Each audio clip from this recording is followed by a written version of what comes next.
स्वागत करता हूं और आज इस वीडियो में बात करने वाला हूं ज्योग्राफी के कंप्लीट सिलेबस के बारे में। ठीक है, क्योंकि बहुत सारे बच्चों की डिमांड आ रही थी कि सर हमें पूरा ज्योग्राफी के एक बार सिलेबस आप डिस्कस कर लीजिए। तो मैं आप लोगों के लिए लेकर के आया हूं आज यहाँ पे कंप्लीट सिलेबस जो कि ज्योग्राफी का रहने वाला है। क्या क्या टॉपिक्स आते हैं, किन किन टॉपिक्स को यहाँ पे कवर किया जाता है, कौन से टॉपिक इंपॉर्टेंट है जिनको कि आपको ज्यादा फोकस करना पड़ेगा। तो आइए हम लोग इसमें चलते हैं। ठीक है, देखिए जिससे हम जाते हैं CUET PG ज्योग्राफी जो पेपर होने वाला 2026 होने वाला है। तो आप लोगों के लिए देखा जाए तो ठीक है, सफिशिएंट टाइम है अभी प्रिपरेशन करने का। ठीक है, तो आप लोग अपनी सिलेबस के अकॉर्डिंग अगर देखा जाए तो सबसे पहले अगर मैं बात कर लेता हूँ थोड़ा सा कि जैसे स्टडी जब आप शुरू करते हैं, ठीक है, स्टार्ट करते हैं, तो इसका एक सबसे इंपॉर्टेंट जो पार्ट आ जाता है वो है सिलेबस। ठीक है, क्योंकि जब तक सिलेबस आपके पास नहीं रहेगा और सिलेबस के बारे में आइडिया नहीं रहेगा कि हमारे सिलेबस में क्या पूछा जाता है, तब तक आप अपनी स्टडी को बेहतर तरीके से नहीं कर पाएंगे। ठीक है, तो आइए जानेंगे इसी में कि ज्योग्राफी के लिए अगर आपको प्रिपरेशन करनी है नेक्स्ट ईयर के लिए, यानी कि 2026 से आपको CUET PG एग्जाम देना है ज्योग्राफी सब्जेक्ट से, यानी HUQP 08 पेपर कोड आपको सेलेक्ट करना है और आप ज्योग्राफी एग्जाम देने, ज्योग्राफी से आप CUET PG जो एग्जाम है देने जा रहे हैं।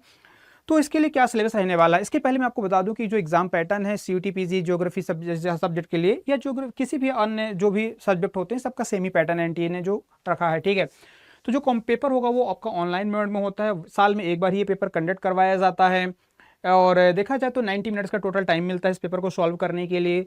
300 जो है मार्क्स का टोटल पेपर होता है। 75 ऑब्जेक्टिव टाइप क्वेश्चंस होते हैं जी। ठीक है, जो क्वेश्चंस होंगे आपके कैसे होंगे, ऑब्जेक्टिव टाइप होंगे, जिसमें कि 75 क्वेश्चंस होंगे। 300 मार्क्स का ये रहेगा और जो पेपर आपका होता है बाइलिंगुअल मोड में पूछा जाता है। नेगेटिव मार्किंग का भी प्रोविजन है यहाँ पर। आपको अगर आप प्लस मतलब कि आपके करेक्ट आंसर होते हैं तो +4 मार्क्स मिलते हैं और अगर आप गलत क्वेश्चन करते हैं तो रॉन्ग करते हैं तो आपको नेगेटिव मार्किंग का भी प्रोविजन -1 का डिडक्शन होगा। ठीक है, इसके अलावा जो एलिजिबिलिटी क्राइटेरिया की बात कर लेते हैं तो एलिजिबिलिटी जो क्राइटेरिया है ये आपका, यानी कि अगर आप CUET PG एग्जाम देने जा रहे हैं जो NTA कंडक्ट करवा रहा है तो इसके लिए कोई क्राइटेरिया, सिंपल ग्रेजुएशन आपका होना जरूरी है। सिंपल ग्रेजुएट हैं आप तो एग्जाम दे पाएंगे। लेकिन अगर वहीं पर जब आप यूनिवर्सिटी सेलेक्ट करते हैं तो यूनिवर्सिटी में भी क्राइटेरिया है, कहीं पर 50% का, किसी यूनिवर्सिटी में 55% का, उनके कुछ अपने अपने पैरामीटर्स हैं तो आपको देखना पड़ेगा। ठीक है, सेम अगर कैटेगरी वाइज देखा जाए तो कैटेगरी में भी वहाँ पे रिलैक्सेशन है। ठीक है, चलिए अब हम बात करते हैं अपने ज्योग्राफी के सब्जेक्ट के बारे में। तो ज्योग्राफी का जो सिलेबस है इसको 3 पार्ट में डिवाइड किया गया है। ठीक है, कितने पार्ट में, 3 पार्ट में डिवाइड किया गया है, जिसमें आप देखेंगे पार्ट ए में सबसे पहले हम देखेंगे पार्ट ए जो कि फिजिकल ज्योग्राफी आ जाता है। ठीक है, फिजिकल ज्योग्राफी, ह्यूमन ज्योग्राफी, ठीक है, टेक्निक्स। तो अगर आप देखेंगे तो यहाँ पे जो पार्ट ए में आप देखेंगे तो फिजिकल ज्योग्राफी आ जाता है, जिसमें हम सबसे पहला सेक्शन हमारा क्या होगा, इसमें फिजिकल ज्योग्राफी के अंदर हम लोग जियोमॉर्फोलॉजी कवर करते हैं। ठीक है, क्या है जियोमॉर्फोलॉजी। ठीक है, जिसमें आप सोलर सिस्टम एंड अर्थ, इसमें सारी चीजें, origin, evolution, geological time scale, ये सारे जो टॉपिक्स हैं इसके अंदर हम लोग कवर करते हैं। Rocks classification, minerals, materials, land forms, Wegener theory, plate tectonics, ये सब आपको कहाँ पर मिलेगा, जियोमॉर्फोलॉजी के अंदर आ जाता है। Solar system and earth material और इंटरनल जो मटेरियल एंड मिनरल्स के अंदर इंडोजेनिक प्रोसेस और एक्सोजेनिक प्रोसेस, जिसमें हम लोग वेदरिंग, एक्सोजेनिक में हम लोग वेदरिंग यानी कि जो बहिर्बल कह सकते हैं। ठीक है, बहिर्बल होता है और अंतर बल की बात कर लेते हैं तो इसमें हम देखेंगे कि weathering, mass wasting, resultant land formation, regulation, soil सी हम सब कवर करते हैं। एक्सोजेनिक जो प्रोसेस होता है। एंडोजेनिक में आप देखेंगे जो मतलब कि अंतर्वेदी होता है, इसमें आप देखेंगे fold, fault, dome and resultant their लेजेंडल लैंडफॉर्म, अर्थक्वेक, वोल्केनोज, ये सारी चीजें हम लोग इसमें सिलेबस के अंदर इसमें सब कवर करते हैं। आपके एग्जाम का पार्ट है और आपको इन चीजों को पढ़ना पड़ेगा। ठीक है, यहाँ से कई मतलब बहुत सारे क्वेश्चंस पूछे जाते हैं। समझ लो कि ये पूरा जो जियोमॉर्फोलॉजी का जो टॉपिक्स है इनमें से आप देखेंगे 5 से 6 क्वेश्चंस आपके इस एरिया से पूछे जाते हैं। ठीक है, जियोमॉर्फिक इजेंट एंड प्रोसेस की बात करें, fluvial, glacial, coastal, arid and cast landform, ये सभी चीजें इसके अंदर कवर करते हैं। ठीक है, सेकंड आ जाता है आपका जो फिजिकल ज्योग्राफी में क्लाइमेटोलॉजी। ठीक है, जो क्लाइमेटोलॉजी मतलब यानी कि अगर देखा जाए तो जलवायु की बात कर लेते हैं, जलवायु विज्ञान। इसमें हम लोग elements of weather and climate पढ़ते हैं, जिसमें बहुत सारी चीजों को बात करते हैं। एटमॉस्फेयर बजट जो है ना, हीट बजट हो गया, क्या होता है, कैसी सारी चीजें होते हैं। एटमॉस्फेरिक जो प्रेशर है, वर्टिकल एंड हॉरिजॉन्टल डिस्ट्रीब्यूशन कैसे होता है, विंड्स जो है, विंड्स का मूवमेंट कैसा है, कितने टाइप्स की विंड्स होती हैं। ठीक है, प्लानिटरी जो है ना, देखा जाए तो types of planetary and periodic and local winds कैसी होती हैं, कौन सी होती है, कहाँ पर फ्लो करती है, किस कॉन्टिनेंट में, क्या रीजन उसके पीछे है, ये सब चीजें हम लोग इसमें पढ़ते हैं। टेम्परेचर इन्वर्जन हो गया। ठीक है, temperature factors distribution and temperature inversion, ये क्या होता है, किस तरीके से होता है, इसमें कौन से फैक्टर काम करते हैं, ये सब इसके अंदर हम लोग डिटेल में जानते हैं, पढ़ते हैं। ठीक है, एटमॉस्फेरिक जो एटमॉस्फेयर मॉइस्चर की बात करें, humidity, evaporation, condensation, hydrological cycle, ये सारी चीजें हम लोग इसमें पढ़ते हैं कि जो रीजनल हमारा सीजनल डिस्ट्रीब्यूशन ऑफ मानसून है ये कैसे क्या होता है, कैसे मानसून क्रिएट होता है, क्या सारी चीजें हैं इसमें हम लोग ये कंप्लीट करते हैं। ठीक है, एयर मासेस एंड फ्रंट्स की बात कर लेते हैं। एटमॉस्फेरिक डिस्टर्बेंसेस, ये आपका जो टेम्परेट साइक्लोन्स है, anti cyclone, El Nino, southern oscillations, ये इंपॉर्टेंट पार्ट आ जाता है, यहाँ से काफी क्वेश्चंस बनते हैं आपके पेपर में, यहाँ से भी, ठीक है। स्पेशली जो एल नीनो है, यहाँ से तो हर बार क्वेश्चन देखने को मिलता है, जो कि आपके पेपर का इंपॉर्टेंट पार्ट है, आपको कवर करना है, ठीक है। क्लाइमेटिक क्लासिफिकेशन की बात कर लेते हैं। क्लाइमेटिक क्लासिफिकेशन में आप देखेंगे बेसिस ऑफ कोपेन एंड थॉर्नवेट की बात कर लेते हैं। इनका जो क्लासिफिकेशन है ये आपके एग्जाम में आ जाता है कि थॉर्नवेट ने क्या कॉन्सेप्ट दिए थे या फिर कोपेन ने क्या कॉन्सेप्ट दिया जलवायु को लेकर, क्लाइमेट को लेकर के, वर्ल्ड और इंडिया के क्लाइमेट को, ठीक है। तो ये हम लोग इसमें कवर करते हैं, ठीक है। Global warming and causes and effect, ये सब चीजें देखेंगे। फिर आ जाता है थर्ड सेक्शन, आप देखेंगे फिजिकल ज्योग्राफी में ओशनोग्राफी यानी कि समुद्र विज्ञान के बारे में बात कर ले, इसमें surface configuration of ocean floor, hypsographic curve, continental shelf slope, abyssal plain, ये बहुत ज्यादा पूछा जाता है, वेरी इंपॉर्टेंट पार्ट है, याद रखना। ये जो पहला लाइन आपका है ना कि जो कॉन्टिनेंटल सेल्फ स्लोप और abyssal plain, trenches, deep relief, ये सब चीजें बहुत ज्यादा आपके एग्जाम में पूछा जाता है, हर बार पेपर में ये आता है एग्जाम में, ठीक है। And distribution of temperature and salinity के बारे में बात करें तो जो distribution salinity and distribution of temperature salinity of oceans and seas के बारे में, circulation of oceanic water waves and currents, कौन सी करंट या वेव्स है, किस कॉन्टिनेंट में, सॉरी किस ओशन में है, कहाँ पर होती है, इसके पीछे रीजन क्या है, क्यों उसमें आप देखेंगे मतलब कि जो करंट जनरेट होती है, करंट या जो मूव करती है, कहाँ पर, अटलांटिक, पैसिफिक या इंडियन ओशन में, क्या इसके पीछे रीजन है, टाइड्स क्या होते हैं, causes, types and effect theories, ये हम जानेंगे। मरीन डिपोजिट स्पेशली कोरल जो रीफ्स हैं, कोरल रीफ्स का फॉर्मेशन कैसे होता है, टाइप्स ऑफ जो कोरल रीफ्स है, कितने प्रकार की कोरल रीफ्स होती हैं, किस क्या इसमें होता है, क्या इसमें हमारे जो ओशियनिक कह सकते हैं कि जो सिस्टम है उसमें क्या इंपैक्ट इसका जाता है, ठीक है। ये सब हम इसमें जानेंगे और ये पढ़ते हैं, काफ़ी इंपॉर्टेंट और बहुत ही इंटरेस्टिंग टॉपिक्स है, अगर आप इसको पढ़ेंगे तो बहुत मजा आएगा आप लोगों को। एंड सेक्शन 4 की बात करें तो बायोजियोग्राफी में आप देखेंगे बायोस्फीयर आ जाता है, मीनिंग एंड कॉन्सेप्ट, ठीक है, कि बायोस्फीयर क्या होता है, इसके अंदर क्या है, जो इकोसिस्टम है कैसे काम करता है, जो बायोम्स होते हैं, इकोलॉजिकल जो बायोम्स होते हैं, या जो वर्ल्ड मेजर बायोम्स कौन कौन से हैं, कहाँ पर है, उनमें क्या सिनारियो रहता है, क्या क्लाइमेटिक कंडीशन रहते हैं, रेनफॉल, टेम्परेचर, प्रेसिपिटेशन, तमाम जो सारी चीज़ें हैं वो हम इसके अंदर जानते हैं, ठीक है। And human interaction and impact की बात करें, environmental ethics, environmental hazard and disaster, जो ग्लोबल वार्मिंग है इसका पीछे क्या रीज़न है, क्या है ना, वर्ल्ड जो हमारी वाटर पोल्यूशन हो रहा है, डिग्रेडेशन, ये सबसे पीछे क्या है, ये सब आपको इसमें पढ़ने को मिल जाएगा। Physical geography of India, land diversity of geological structure की बात करें, जो भारत का अलग अलग है, हिमालयाज रेंज की बात करें, प्लेटू, पेनिनसुलर इंडिया एंड जो नॉर्दर्न प्लेन आ जाता है, ये कैसे किस तरीके से इनका फॉर्मेशन होता है, इसके बारे में जानेंगे। क्लाइमेट कैसा है इंडिया का, क्लाइमेट की वजह से अगर देखा जाए तो कौन से क्लाइमेट, मतलब इंडिया में किस टाइप का क्लाइमेट है, कैसे उसका इंपैक्ट पड़ता है भारत पे, रेनफॉल में, टेम्परेचर वेरिएशंस में, ये सब चीज़ें हम लोग यहाँ पे देखते हैं। मिनरल्स एंड पावर रिसोर्सेज जो भारत में है वो क्या क्या है, कैसे हैं, इनके बारे में जानेंगे इसमें। सेकंड पार्ट की बात करें, ह्यूमन ज्योग्राफी का आ जाता है, क्या ह्यूमन ज्योग्राफी है। ह्यूमन ज्योग्राफी में आप देखेंगे तो ज्योग्राफिकल थॉट्स, ठीक है, ज्योग्राफिकल जो थॉट है बहुत इंपॉर्टेंट पार्ट है, यहाँ से हर बार 3 से 4 क्वेश्चन यहाँ से पूछे जाते हैं ज्योग्राफिकल थॉट से, ठीक है।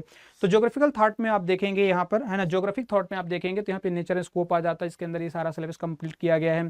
Contribution of Greek, Roman, Arab, Chinese and Indian scholars जो थे, इनका ज्योग्राफी में क्या रोल रहा है, क्या इन्होंने डेवलप किए, क्या सारी मॉडर्न थ्योरीज दी हैं, क्या सारा बताया है, सब कुछ।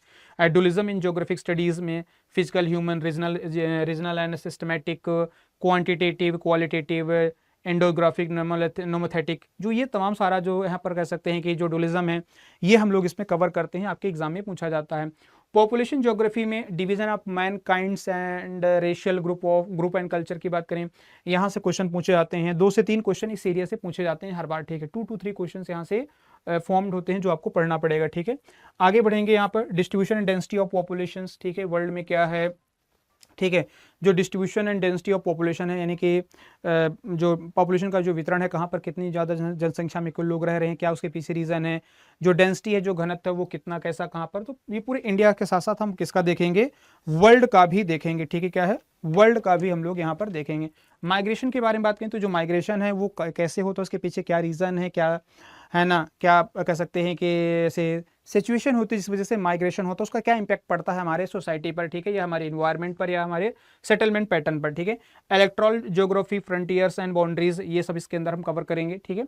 और सेक्शन 8 की बात कर लेते हैं तो याद रखना ज्योग्राफी ऑफ रिसोर्सेज, ठीक है, nature and component of resources, इसमें हम लोग resources, environmental interface, classification of resources, ये सब चीज़ें देखते हैं। रिन्यूएबल और non renewable, biotic, abiotic resources पढ़ेंगे। Water, forest and soil resources, ठीक है, तो ये आपका तमाम सारा सिलेबस का ये पार्ट आ जाता है जो ह्यूमन ज्योग्राफी के अंदर हम लोग कवर करेंगे, ठीक है। Exploitation of natural resources, impact of human activities, ठीक है, साथ में environmental hazards and global warming, ये सारे टॉपिक्स जो हैं हम लोग इसके अंदर कवर करेंगे, ठीक है। आपके सिलेबस का पार्ट है, आप इसको देख सकते हैं, ठीक है, जो मैंने यहाँ पे कवर किया है। नेक्स्ट आ जाता है इकोनॉमिक ज्योग्राफी, ठीक है। इकोनॉमिक ज्योग्राफी में आप देखेंगे कि जो सेक्टर ऑफ इकोनॉमिक जो एक्टिविटीज हैं वो कौन से, प्राइमरी सेकेंडरी टर्सरी, इनका क्या इंपैक्ट पड़ता है, क्या रोल है, कौन इनमें इन्वॉल्वमेंट होता है इसका, हमारे जो इंडिया की बात कर लेते हैं ग्लोबल लेवल पर क्या इसका इंपैक्ट है, ठीक है, सब जानेंगे क्या क्या रोल इसका होता है। एग्रीकल्चर इकोनॉमी क्या है, एग्रीकल्चर जो इकोनॉमी में एग्रीकल्चर सेक्टर है वो कितना कवर करता है, माइनिंग इकोनॉमी का क्या है इंपॉर्टेंस है, क्या इसके फैक्टर्स हैं, ठीक है, क्या क्या सारी चीज़ में होती हैं। Fuel and power resources of the world, ठीक है, जो फ्यूल और पावर रिसोर्सेज है पूरे वर्ल्ड में क्या इनके डिस्ट्रीब्यूशन है, प्रोडक्शन कैसा है, कहाँ पर कितना सारी चीज़ें इसमें हम पढ़ते हैं। मैन्युफैक्चरिंग इंडस्ट्रीज़ क्या है एंड मैन्युफैक्चरिंग इंडस्ट्रीज़ में क्या क्या इंपॉर्टेंट है, किन पॉइंट्स को एग्जाम में कवर किया जाता है, ठीक है, प्रोडक्शन कैसा है, nature and trends in the international trade जो है, ठीक है। तो ये तमाम सारी चीज़ें हम लोग इसमें कवर करते हैं, कहाँ पर, तो याद रखना ये आपकी ज्योग्राफी इकोनॉमी के अंदर, ठीक है, क्या ह्यूमन इकोनॉमी के सॉरी आपका जो आ जाता है किसमें, तो इकोनॉमिक ज्योग्राफी के अंदर ये सारी चीज़ें हम कवर करते हैं, ठीक है। ट्रांसपोर्ट हो गया, ठीक है, ट्रांसपोर्ट के अंदर जो हमारा वर्ल्ड लेवल पर है, ठीक है, लैंड वाटर एयरवेज के थ्रू जो ट्रांसपोर्टेशन हो रहा है उसका क्या इंपैक्ट है, क्या फैक्टर्स होते हैं, ठीक है। और ट्रांसपोर्ट जो है वर्ल्ड लेवल पर है, स्पेशली जो ओशियनिक रीजन में इसका ओशियनिक रूट क्या है, ये सब चीज़ें हम इसमें कवर करते हैं।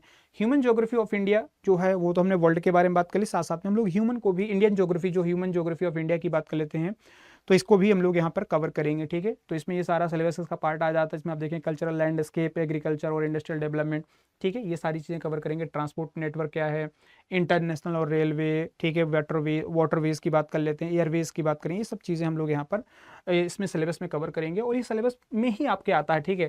थर्ड पॉइंट्स की बात करें ज्योग्राफिकल टेक्निक्स, ठीक है, क्या है, तो ज्योग्राफिकल टेक्निक्स की बात कर लेते हैं। तो ये बहुत ही मेजर सेक्शन है, यहाँ से 20 to 25 क्वेश्चन आते हैं, ठीक है, 20 to 25 question, minimum to minimum 20 to 25 question है जो कवर किए जाते हैं। तो इसमें आप देखें cartography, element of map science के में कौन कौन से आते हैं, ठीक है, इसके कैसे हमारा मैप का फॉर्मेशन होता है या मैप कंपाइलेशन क्या है, इसका पर्पस क्या है, टाइप्स क्या होते हैं, टाइप्स ऑफ मैप्स, इसको कैसे बनाया जाता है, डिज़ाइन किया जाता है, सारी चीज़ें। And general principle and classification of projections क्या होते हैं, ठीक है, जैसे जेनिथल, कॉनिकल एंड सिलेंड्रिकल प्रोजेक्शन क्या होते हैं, और ये हर बार पेपर में आते हैं, ठीक है, तो चाहे जेनिथल पूछ ले या कॉनिकल या फिर सिलेंड्रिकल। इस बार भी क्वेश्चन आया था 2025 के CUT PG जो एग्जाम हुआ था ज्योग्राफी में, उसमें आप जाकर के देख सकते हैं। मेथड ऑफ शोइंग रिलीफ्स की बात करें, ठीक है, तो आप देख सकते हैं यहाँ पर इतना पूरा ये सारा सेक्शन किस में आ जाता है, तो आपके इसमें है ना ज्योग्राफिकल टेक्निक के अंदर आ जाता है। Method of instrument collection of weather data, mapping techniques and population, ठीक है, ये सब आपके सेक्शन है। सर्वेइंग टेक्निक्स, जिसमें बेसिक प्रिंसिपल ऑफ सर्वेइंग हम कवर करेंगे, ठीक है, data collection method, types of surveying, basic principle of field work, ठीक है, ये इसके अंदर आ जाता है। चैन एंड टैप सर्वे आ जाता है, ठीक है, तो इसको कैसे किया जाता है, इलेक्ट्रॉनिक और है ना जो कंपास सर्वे है ये कैसे होता है, प्रिज्मेटिक जो कंपास के थ्रू हम सर्वे करते हैं, तो इसमें क्या आ जाता है, ठीक है। स्टैटिस्टिकल जो टेक्निक्स है, स्टैटिस्टिकल टेक्निक्स की बात करें, यहाँ से इस बार 2 से 3 क्वेश्चन पूछे गए थे। इस बार का जो पेपर हुआ था 2025 का, यहाँ से 2 से 3 क्वेश्चन पूछे गए थे। Frequency distribution, histograms, measure of central tendency and dispersion, diagrammatic representation, geographical and statistical data, इसको यहाँ पे करेंगे। सैम्पलिंग टेक्निक्स हो गया, and remote sensing and GIS, ठीक है, 1 से 2 क्वेश्चन तो यहाँ से हर बार पूछे जाते हैं रिमोट सेंसिंग से, ठीक है। तो ये सारा का सारा जो आपका सिलेबस है ये किसका है, तो आप देखेंगे ये पूरा ज्योग्राफी का सिलेबस आ जाता है, ठीक है, ये किसका पूरा ज्योग्राफी का सिलेबस है जिसमें कि आप CUT PG एग्जाम देते हैं, ठीक है। तो मतलब ऐसा नहीं कि छोटा सा सिलेबस, बहुत ही वास्ट सिलेबस है, बहुत ज़्यादा डीप और बहुत ज़्यादा कह सकते हैं कि डिटेल सिलेबस है किसका, तो याद रखेंगे आपके CUT PG ज्योग्राफी का, ठीक है। तो आप लोग हमारे साथ यहाँ पे प्रिपरेशन कर रहे हैं, मैं आप लोगों को यहाँ पे कह सकते हैं कि इस पूरे कंप्लीट सिलेबस के लिए मैं आप लोगों को कवर करा रहा हूँ, इसके लिए बैचेस भी हमारे लॉन्च किए गए हैं, ठीक है। मैं थोड़ा सा बैच के बारे में यहाँ पे इन्फॉर्मेशन दे दूंगा, इसके बाद सेशन को ओवर करूंगा, ठीक है। तो जितने भी बच्चे हमारे साथ यहाँ पे लाइव हैं, आप लोग हमारे अड्डा 24/7 की जो वेबसाइट है वहाँ पर जाकर के आप हमारे बैचेस के साथ जुड़ सकते हैं, ठीक है। जैसे यहाँ पे अड्डा की जो वेबसाइट है, जब आप यहाँ पे जाएंगे ऑल कोर्सेज में जाएंगे और आप हमारे साथ यहाँ पे तैयारी बेहतर तरीके से कर सकते हैं, ठीक है। मैं आप लोगों को यहाँ पे कंप्लीट सिलेबस का जो है कवर करा रहा हूँ। UG PG सेक्शन में आप जाएंगे, UG PG सेक्शन में जाने के बाद CUT PG पे जाएंगे और ज्योग्राफी CUT PG ज्योग्राफी को आप सेलेक्ट करिएगा। यहाँ पर आप लोगों को 2 बैचेस मिलेंगे, एक तो महापैक है, एक हमारा एकलव्य बैच है। इन दोनों में देखो डिफरेंस क्या है, तो जो एकलव्य बैच है इसमें सिर्फ आप इसी बैच में कवर कर पाएंगे, पढ़ पाएंगे, मतलब सिर्फ इसी का एक्सेस आपको मिलेगा अगर आप इसमें एडमिशन लेते हैं तो। और अगर आप हमारे महापैक में एडमिशन लेते हैं तो इसमें आपको पूरा का पूरा अगर देखा जाए तो जितने भी बैचेस यहाँ पर आ रहे हैं वो सभी आपको एक्सेस आपको मिल जाएंगे, ठीक है, सारे बैचेस के एक्सेस मिल पाएंगे।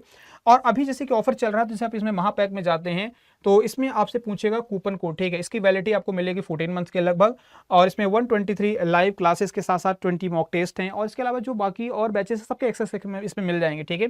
इसमें जब आप बाय नाउ में जाएंगे तो यहाँ पर आपसे एक कूपन कोड मांगेगा, तो आप मेरा 8030 कोड लगाइएगा, ठीक है, 8030 कोड लगाएंगे और आपको यहाँ पर डिस्काउंट मिल जाएगा, ठीक है, आपको ये डिस्काउंट मिल जाएगा। तो आप हमारे बैच के साथ जुड़ सकते हैं, ठीक है, अपने दोस्तों को भी आप रिकमेंड कर सकते हैं। कोई क्वेरी है तो आप मेरे साथ यहाँ पर जुड़ भी सकते हैं, आप मुझे मैसेज भी कर सकते हैं, ठीक है। मैं आप लोगों को अपनी ईमेल आईडी और सारी इन्फॉर्मेशन यहाँ पे प्रोवाइड कर दे रहा हूँ, ठीक है, कि कैसे आप मेरे साथ यहाँ पे जुड़ सकते हैं, ठीक है। अगर कोई क्वेरी है आप लोगों को तो आप मुझे यहाँ पे मैसेज भी कर सकते हैं, ठीक है। मेरी ईमेल आईडी आप यहाँ पे देख सकते हैं, atul.tiwari@idit47.com, ये मेरी ऑफिशियल ईमेल आईडी, आप मुझे यहाँ पे मैसेज कर सकते हैं, ठीक है।